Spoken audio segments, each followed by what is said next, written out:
Hey guys, it's me, Bad Grisham. Today I'm going to show you a gaming PC build for around $600. Now, this is going to be the best possible build for $600, and it'll let you play every game you throw at it, at very high settings, even resource-heavy games like Battlefield 4, Assassin's Creed Black Flag, and the upcoming game Thief. Older games and less resource-heavy games like Skyrim, South Park The Stick of Truth, and the extremely popular DayZ should be able to run maxed out with this system. This is an excellent PC to have for the next few years, but it's also good to remember this PC is upgradable, so you can always add on to this system when you feel you want more out of it. That being said, let's get started with the build. For processor, I chose the AMD FX 6300. This is a 6-core processor clocked at 3.5 GHz and is actually very easy to overclock.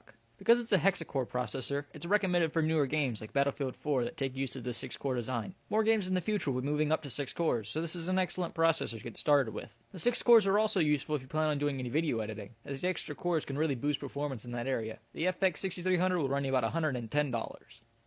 For a motherboard, I chose the Gigabyte GA970A UD3P. This motherboard is a good fit for this build, as it supports overclocking with the processor. It also has 2 USB 3 ports, 8 USB 2 ports, 4 memory slots, and it's just a very solid motherboard with all the extras you'll need for about $100.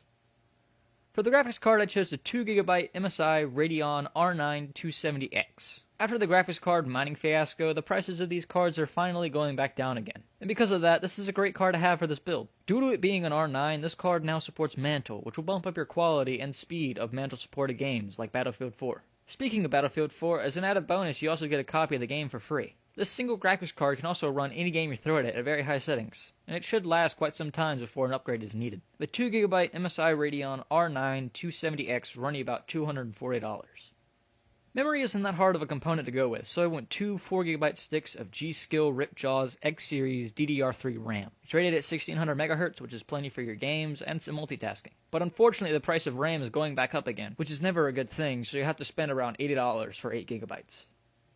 Hard drives are very simple components to pick, as they constantly stay the same. Now once again, I'm going with the 1TB Western Digital Caviar Blue. The Caviar Blue is a very reliable hard drive, and a terabyte is plenty of space for your games, movies, music, pictures. It's just a great fit for anything you need to store. Now there is a small difference between the Caviar Blue and the Caviar Black, and the Caviar Black costs around $20 more. Unless you do get a good deal or you just want a small bump in speed, you can go with the black, but if not, you'll be fine with the blue. The Caviar Blue comes in at around $60.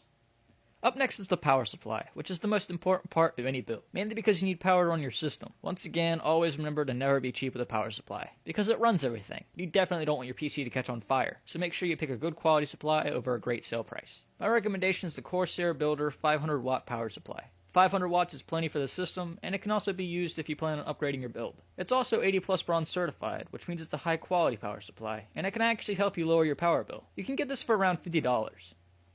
As usual, the optical drive on a PC is really not needed unless you want a Blu-ray drive, and mostly, unless you use CDs, the only thing you'll ever use it for is to install the OS. I just went with a cheap yet reliable reader and burner, which is a Lite-On. It's a simple and basic drive and it'll only run you about $17.